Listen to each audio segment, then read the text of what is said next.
News सच। नमस्कार, मैं मयूरी और आप देख रहे हैं MNS न्यूज टीवी। ब्रेक के बाद स्वागत है आपका देश प्रदेश की खबरों में। एक नजर डालते हैं आज की मुख्य हेडलाइंस पर। मध्य प्रदेश में इस नेक काम के लिए मिलेगा 25,000 रुपए का इनाम। बिहार चुनाव opinion poll result, Tejashwi Yadav मुख्यमंत्री के रूप में पहली बार।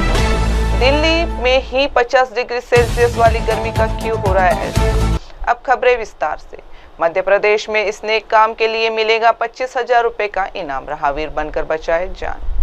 किसी की जान बचाना शायद सबसे बड़ा पुण्य है, लेकिन जरा सोचिए, अगर इस नेक काम के लिए आपको सरकार की ओर से इनाम भी मिले तो। जी हाँ, केंद्र सरकार की रहावीर योजना अब मध्य प्रदेश में लागू हो गई है। इस योजना के तहत सड़क दुर्घटना में अगर आप किसी की जान बचाते हैं तो पुलिस आपको परेशान नहीं करेंगी, बल्कि मध्य प्रदेश सरकार आपको इनाम के साथ साथ सम्मान पत्र से भी नवाजेगी। रहावीर योजना के तहत अगर किसी का भीषण एक्सीडेंट हो जाता है और आप उन्हें समय से अस्पताल पहुंचाकर जान बचाते हैं तो आपको 25,000 रुपए का इनाम मिलेगा। इस योजना का उद्देश्य आम लोगों को बिना किसी डर के इमरजेंसी में सड़क दुर्घटना में घायलों की मदद करने के लिए प्रेरित करना है। इंदौर में मंगलवार को हुई मध्य प्रदेश कैबिनेट में इस योजना को राज्य में लागू करने का फैसला लिया गया है। मुख्यमंत्री मोहन यादव के अनुसार रहावीर योजना केंद्रीय सड़क परिवहन हाईवे मंत्रालय की योजना है, जिसे अब मध्य प्रदेश में लागू किया जा रहा है। जिला कलेक्टर्स को इस योजना को लागू करने के लिए निर्देश दे दिए गए। इस योजना के तहत गोल्डन आवर्स में अस्पताल पहुंचाकर किसी की जान बचाने पर पहले 20,000 रुपए मिलते थे, लेकिन इसे बढ़ाकर अब 25,000 रुपए कर दिया गया है। अगर कोई व्यक्ति घायल व्यक्ति को सीधे अस्पताल लेकर जाता है तो उसे अस्पताल की ओर से पुलिस को सूचना दे दी जाएगी। पुलिस जिला कलेक्टर को सूचित करेगा। इसी रिपोर्ट के कॉपी घायल को अस्पताल पहुंचाने वाले शख्स को भी दी जाएंगी और बाद में इनाम की राशि परिवहन विभाग द्वारा उनके बैंक अकाउंट्स में भेज दिए जाएंगे। केंद्रीय मंत्रालय ने इस संबंध में 21 अप्रैल को दिशानिर्देश जारी किए थे। अगर जान बचाने वाले एक से ज्यादा शख्स है तो इनाम की राशि उनमें बराबर बांट दी जाएगी। अगर कोई व्यक्ति अपना नाम गोपनीय रखना चाहता है तो उसे इनाम की राशि नहीं मिलेंगी। सरकार की ओर से इस इनाम के अलावा प्रशंसा पत्र भी मिलेगा। एक व्यक्ति अधिकतम 5 बार इस योजना के तहत इनाम पा सकता है। अब बढ़ते हैं अगली खबर की ओर। बिहार चुनाव opinion poll result, Tejashwi Yadav मुख्यमंत्री के रूप में पहली पसंद।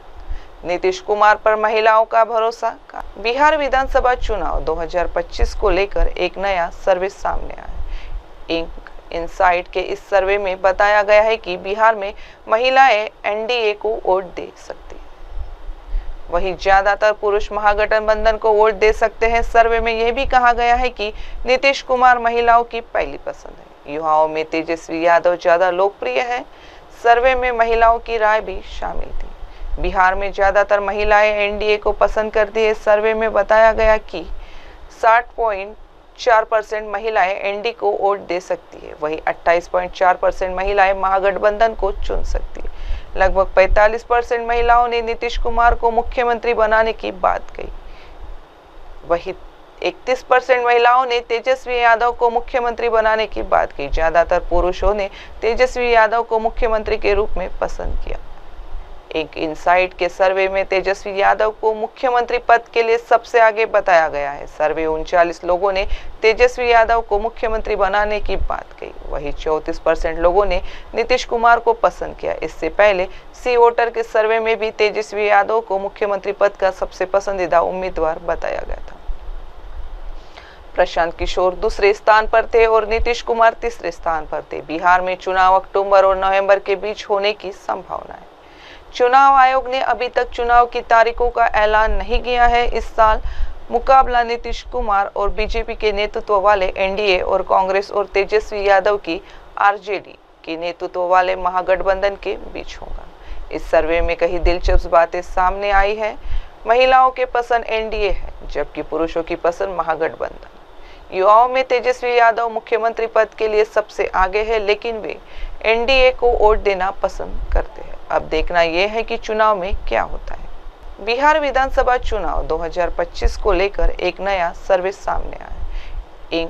इनसाइट के इस सर्वे में बताया गया है कि बिहार में महिलाएं एनडीए को वोट दे सकती हैं, वहीं ज्यादातर पुरुष महागठबंधन को वोट दे सकते हैं। सर्वे में यह भी कहा गया है कि नीतीश कुमार महिलाओं की पहली पसंद है। युवाओं में तेजस्वी यादव ज्यादा लोकप्रिय है। सर्वे में महिलाओं की राय भी शामिल थी। बिहार में ज्यादातर महिलाएं एनडीए को पसंद करती है। सर्वे में बताया गया कि 60.4% महिलाएं एनडीए को वोट दे सकती है। वहीं 28.4% महिलाएं महागठबंधन को चुन सकती है। लगभग 45% महिलाओं ने नीतीश कुमार को मुख्यमंत्री बनाने की बात कही। वहीं 31% महिलाओं ने तेजस्वी यादव को मुख्यमंत्री बनाने की बात की। ज्यादातर पुरुषों ने तेजस्वी यादव को मुख्यमंत्री के रूप में पसंद किया। एक इनसाइट के सर्वे में तेजस्वी यादव को मुख्यमंत्री पद के लिए सबसे आगे बताया गया है। सर्वे 39 लोगों ने तेजस्वी यादव को मुख्यमंत्री बनाने की बात कही। वहीं 34% लोगों ने नीतीश कुमार को पसंद किया। इससे पहले सी वोटर के सर्वे में भी तेजस्वी यादव को मुख्यमंत्री पद का सबसे पसंदीदा उम्मीदवार बताया गया था। प्रशांत किशोर दूसरे स्थान पर थे और नीतीश कुमार तीसरे स्थान पर थे। बिहार में चुनाव अक्टूबर और नवंबर के बीच होने की संभावना है। चुनाव आयोग ने अभी तक चुनाव की तारीखों का ऐलान नहीं किया है। इस साल मुकाबला नीतीश कुमार और बीजेपी के नेतृत्व वाले एनडीए और कांग्रेस और तेजस्वी यादव की आरजेडी के नेतृत्व वाले महागठबंधन के बीच होगा। इस सर्वे में कई दिलचस्प बातें सामने आई है।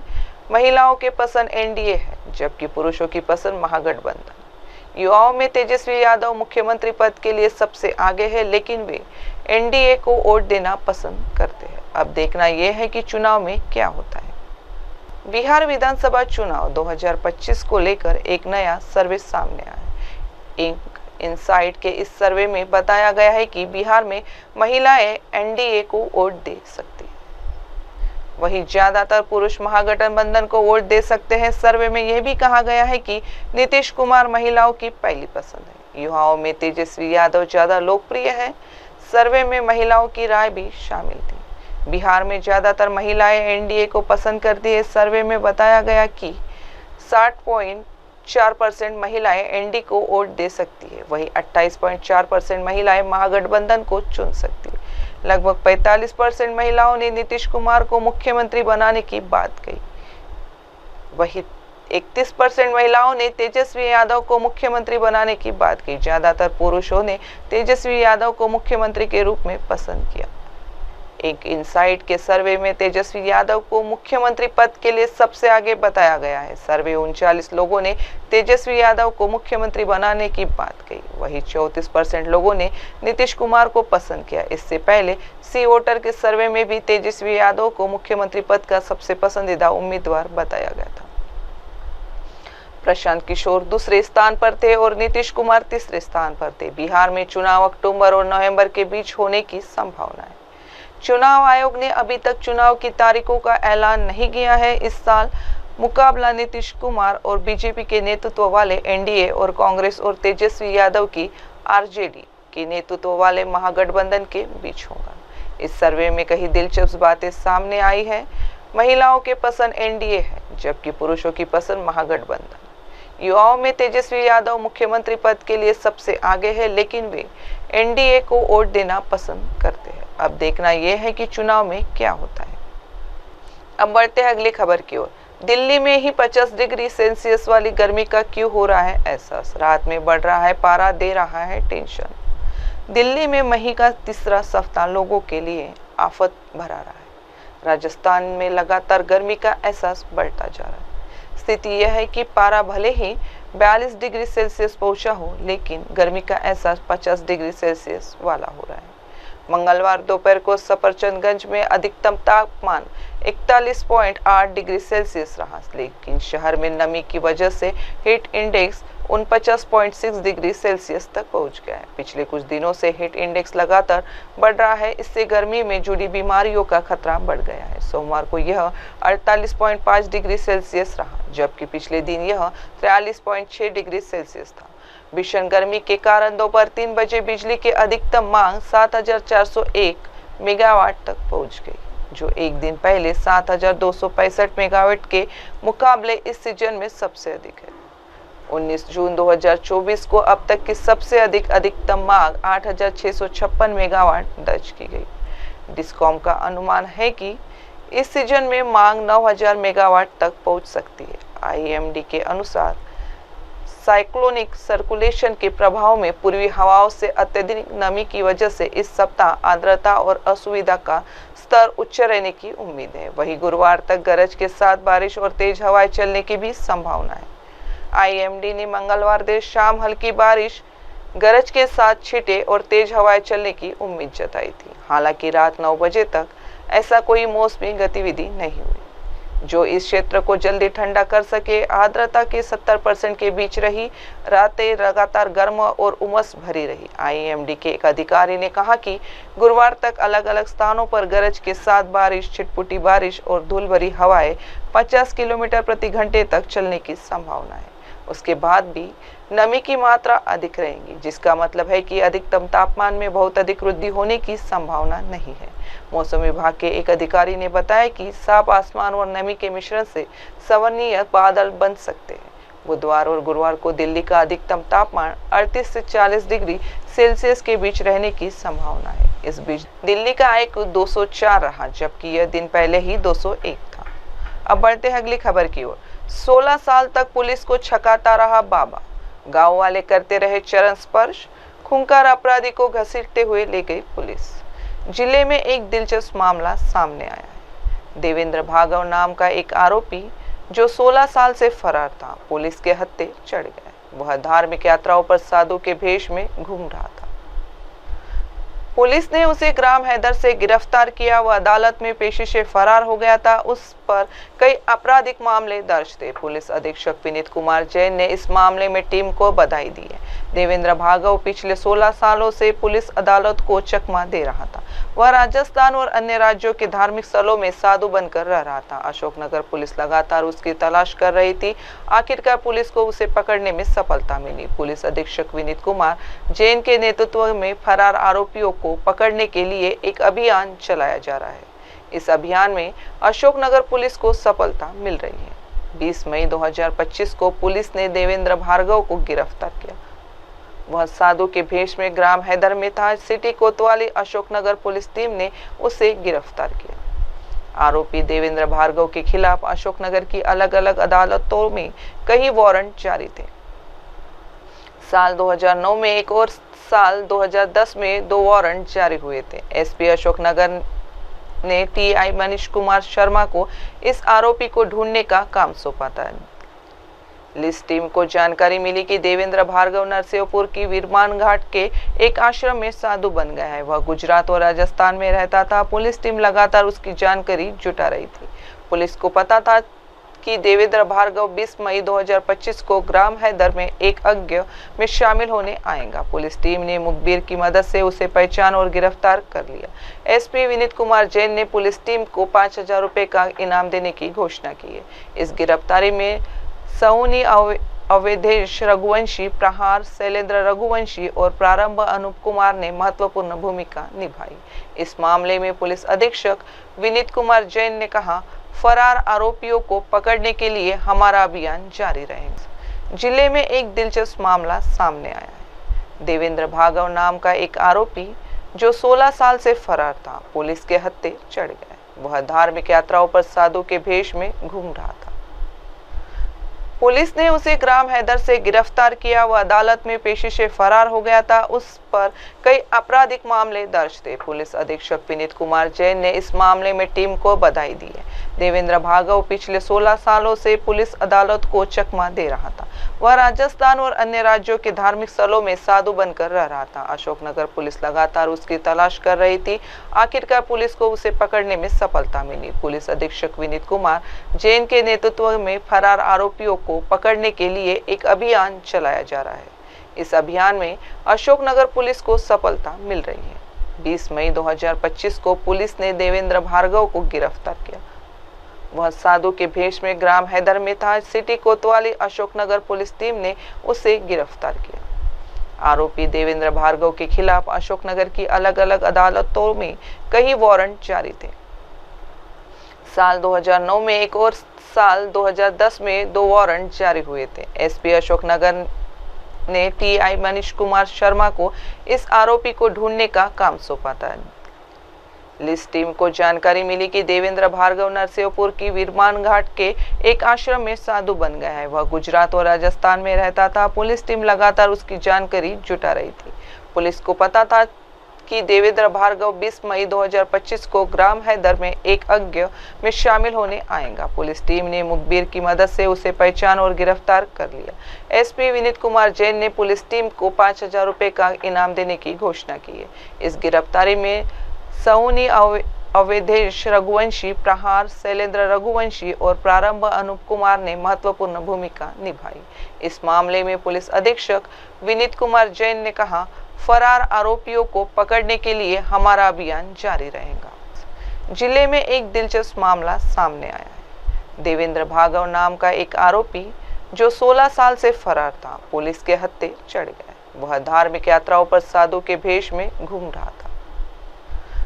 पुलिस ने उसे ग्राम हैदर से गिरफ्तार किया। वह अदालत में पेशी से फरार हो गया था। उस पर कई आपराधिक मामले दर्ज थे। पुलिस अधीक्षक विनीत कुमार जैन ने इस मामले में टीम को बधाई दी है। देवेंद्र भार्गव पिछले 16 सालों से पुलिस अदालत को चकमा दे रहा था। वह राजस्थान और अन्य राज्यों के धार्मिक स्थलों में साधु बनकर रह रहा था। अशोकनगर पुलिस लगातार उसकी तलाश कर रही थी। आखिरकार पुलिस को उसे पकड़ने में सफलता मिली। पुलिस अधीक्षक विनीत कुमार जैन के नेतृत्व में फरार आरोपियों को पकड़ने के लिए एक अभियान चलाया जा रहा है। इस अभियान में अशोकनगर पुलिस को सफलता मिल रही है। 20 मई 2025 को पुलिस ने देवेंद्र भार्गव को गिरफ्तार किया। वह साधु के भेष में ग्राम हैदर में था। सिटी कोतवाली अशोकनगर पुलिस टीम ने उसे गिरफ्तार किया। आरोपी देवेंद्र भार्गव के खिलाफ अशोकनगर की अलग अलग अदालतों में कई वारंट जारी थे। साल 2009 में एक और साल 2010 में 2 वारंट जारी हुए थे। एसपी अशोकनगर ने टीआई मनीष कुमार शर्मा को इस आरोपी को ढूंढने का काम सौंपा था। पुलिस टीम को जानकारी मिली कि देवेंद्र भार्गव नरसिंहपुर की वीरमान घाट के एक आश्रम में साधु बन गया है। वह गुजरात और राजस्थान में रहता था। पुलिस टीम लगातार उसकी जानकारी जुटा रही थी। पुलिस को पता था कि देवेंद्र भार्गव 20 मई 2025 को ग्राम हैदर में एक यज्ञ में शामिल होने आएगा। पुलिस टीम ने मुखबिर की मदद से उसे पहचान और गिरफ्तार कर लिया।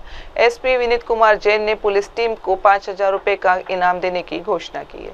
इस गिरफ्तारी में सौनी अवधेश रघुवंशी, प्रहार शैलेंद्र रघुवंशी और प्रारंभ अनूप कुमार ने महत्वपूर्ण भूमिका निभाई।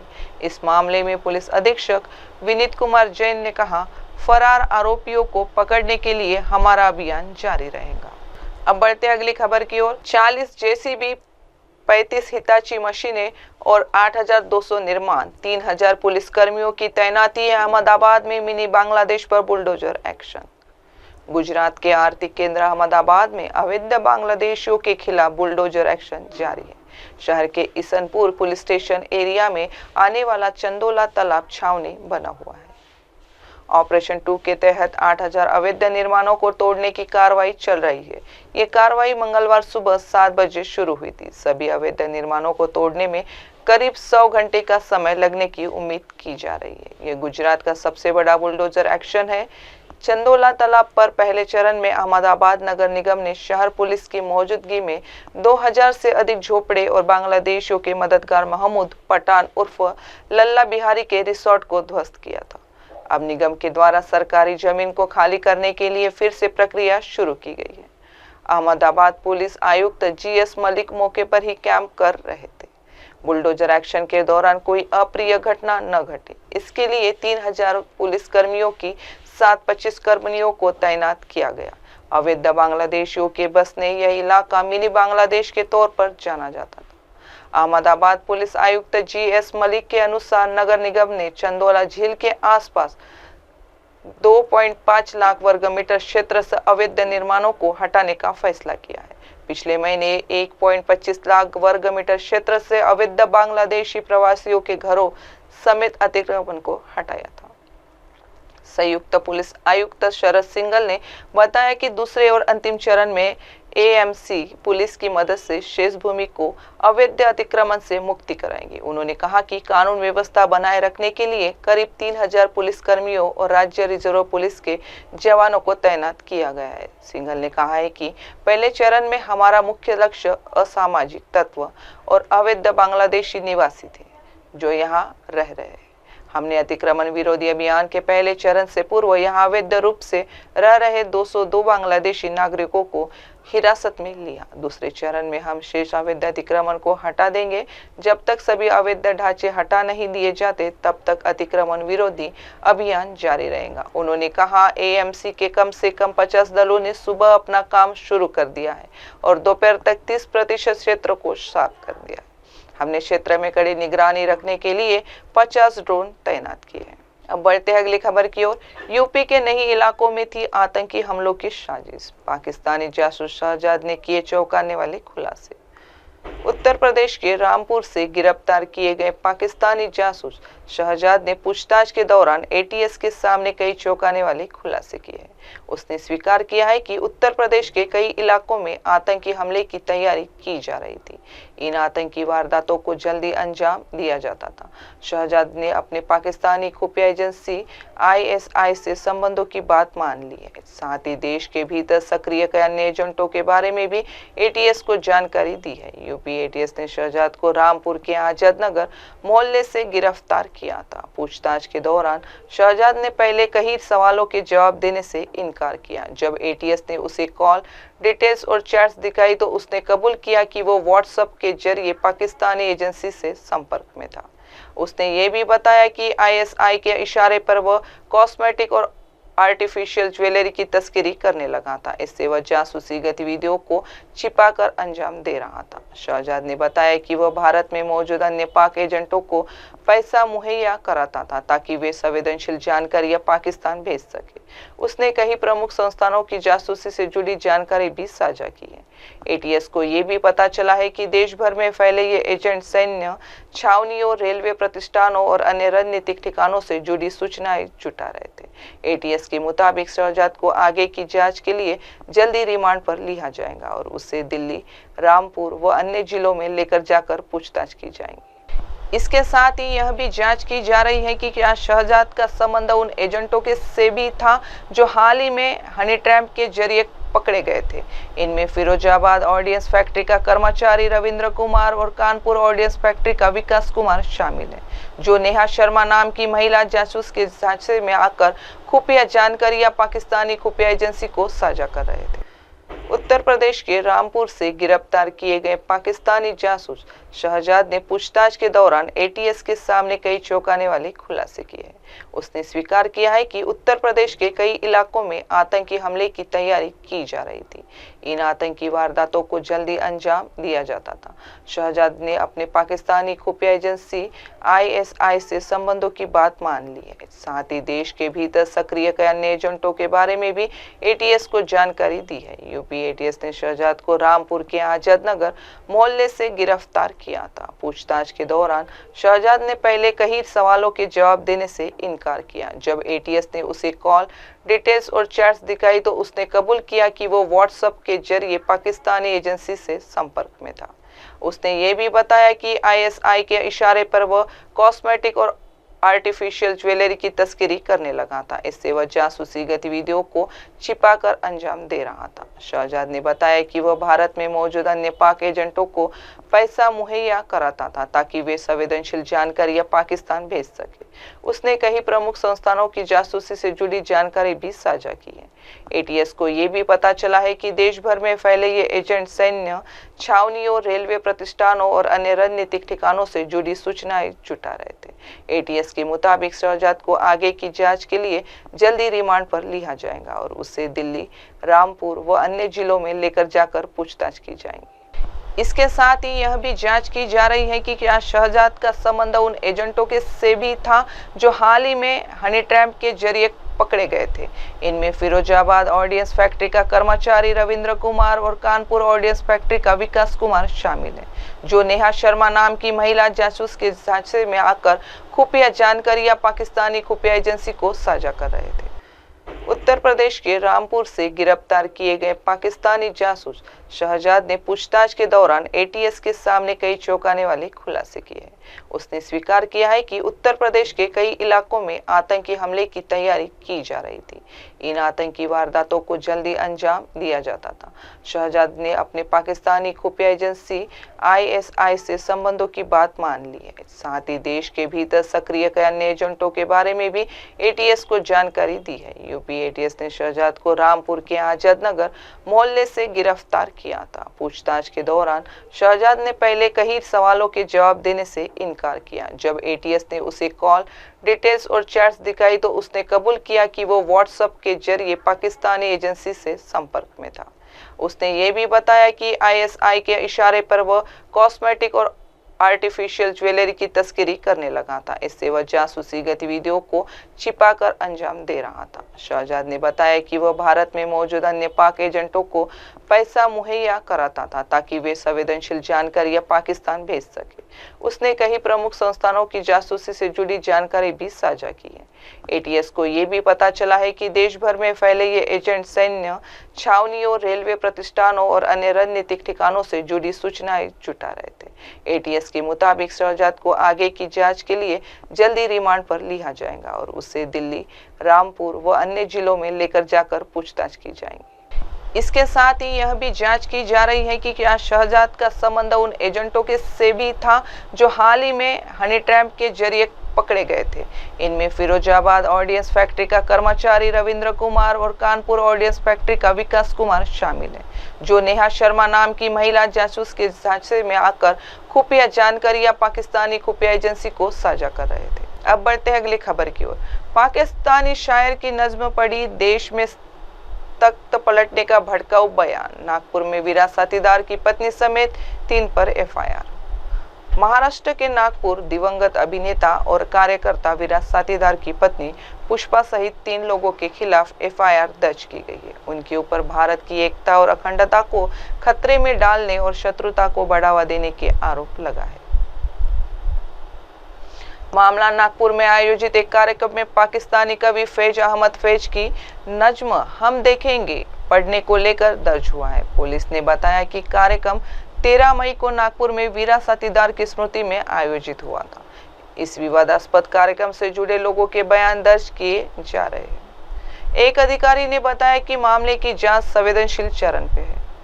कार्यक्रम में की गई कथित भड़काऊ टिप्पणियों को लेकर भारतीय न्याय संहिता की धारा 152, 196, 153 और 3 साझा के तहत प्राथमिकी दर्ज की है। दिवंगत अभिनेता और कार्यकर्ता वीरा साथीदार राष्ट्रीय पुरस्कार विजेता फिल्म कोर्ट से मशहूर हुए थे। वीरा साथीदार का 13 अप्रैल 2021 को निधन हो गया था।